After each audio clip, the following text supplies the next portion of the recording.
હા હા મજામાં મજામાં હો. તમે મજામાં ને? હા તમારા હાડુભાઈ આ રહ્યા બેઠા બેઠા જલસા કરે. હા, હા. આપો એમને.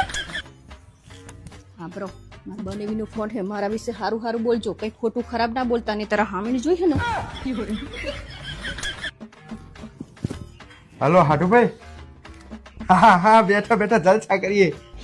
હા તમારા હારીનો રાજ છે તો શું હોય તારે? સવારે ઉઠવાનું, બેડમાં ઊભો થયો પેલા તો ચા આપી દે તમારે હારી કે. હા ને એકદમ આદુ બાદુ નાખીને. હા હા જોરદાર.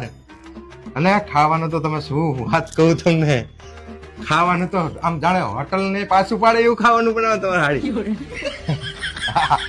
ઘર ને આજે અમે જાણે ઘર લીધું હતું ને, અને અખાડા ખાતે ઘર હતું. પછી ને એટલું કામ કર્યું કે અમારું ઘર છે ને આજ મહેલ જેવું દેખાય. વાસણ ગહન તમે જોવો ને તો અમારા ઘરમાં અરીસાની જરૂર નહીં પડતી. હા કારણ કે વાસણ જ એટલા ચકચકાટવા કે અમે એની અંદર જોઈને માથું ઉરીએ. અને મારી સેવામાં તો કઈ બાકી જ નહીં વેલતી. મને તો એવું થાય કે મેં કયા જન્મના પૂન કર્યા છે કે મને તમારી હાળી જેવી બહુ મળી. તમારે એવું નહીં? હા લ્યો આ હાળી તમને વાહન ગાવ રહ્યું.